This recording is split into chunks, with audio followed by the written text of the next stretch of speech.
So now I have 2 coats of the bronze metal coating paint on the sculpture, and we're ready to apply a patina. And for this one, I'm going to use a traditional light green patina. And the paint on the sculpture, it's only been on there for about 10 to 15 minutes. So it's not fully cured yet. It's dry to the touch, like I can touch it. Look, like nothing comes off on my glove. Some was there already, okay? When the acrylic paint is curing, the little points on the metal filings, that's the bronze filing that it's in the paint, are kind of sticking out of the surface of the paint. And when I apply the chemical patina, by the way, this is a cold patina for brass, bronze, and copper. It's the same patina that they use at the foundry on a full bronze.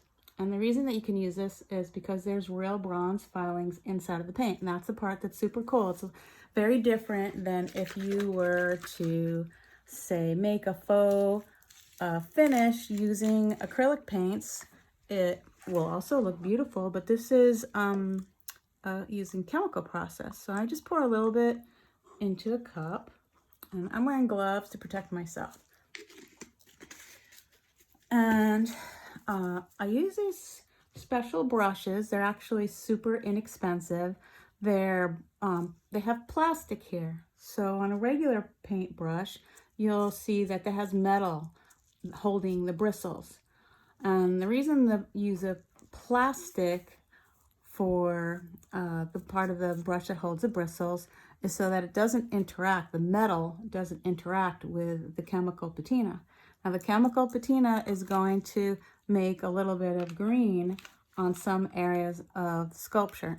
I usually dab a little bit of it around the whole entire sculpture, and then if there's some areas of green that I don't prefer, then I take a little bit of bronze wool and take it off. But this will give you an idea. And I use the same technique of dabbing, and sometimes you can use a hair dryer. Maybe I should even show you a little bit technique with a hair dryer.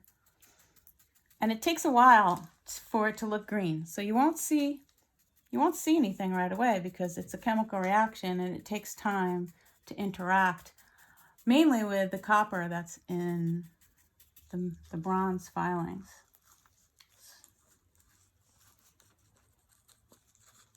And I'm doing my best to not let it drip. Sometimes it drips a little bit, and that's because I put too much in the brush. And that's where a hair dryer can come in handy, or sometimes a heat gun. On a large sculpture, I use a heat gun. Maybe I'll get the hair dryer in a moment just so you can see. And the one great thing about this process, let's say you put too much patina or you don't like how it comes out, you can put another layer of the paint right on top. It will interact a little bit with the chemicals below it, but it gives you an opportunity to make a fresh start. So in my perfect world, I get some really nice greens into the deep creases of the mustache and the beard where there's some texture. Sometimes my faces have a little bit more texture than on this. Face doesn't have as much texture as sometimes my other sculptures will have. Maybe later I'll include some other sculptures that I've used the same technique that have more texture, and you can see how the green settles into like the deep creases where the clay like has some extra texture on it. So you can see a little bit of drips there. All right, so I'm going to do this around the whole entire piece, and then I'm going to let it sit.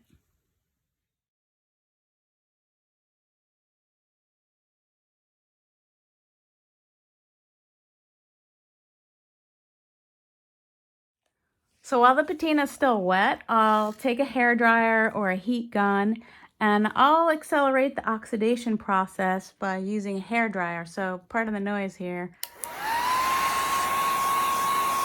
And just use a circular motion.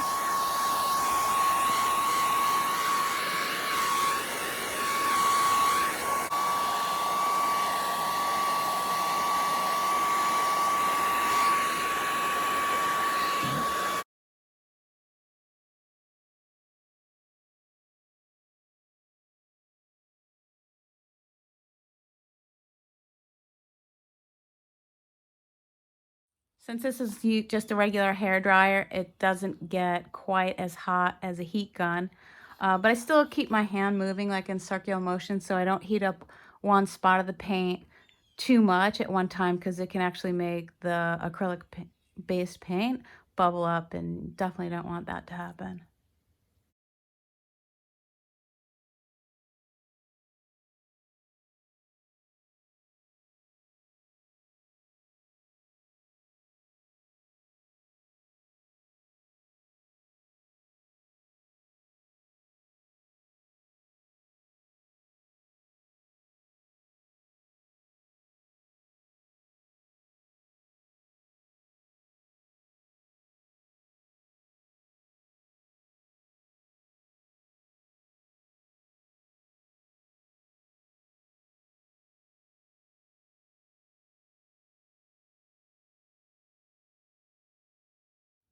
Okay, so now I put the chemical patina on there, and like I said, I use the light green traditional patina by Sculpt Nouveau, and I'm gonna let it sit for a while, and then once it's done reacting with the bronze, I will determine if I want to kind of stop it where it is, or if I don't like it, then I'll put some more bronze coating paint on there, metal coating paint on top, and kind of redo the patina. Let's just see how it turns out.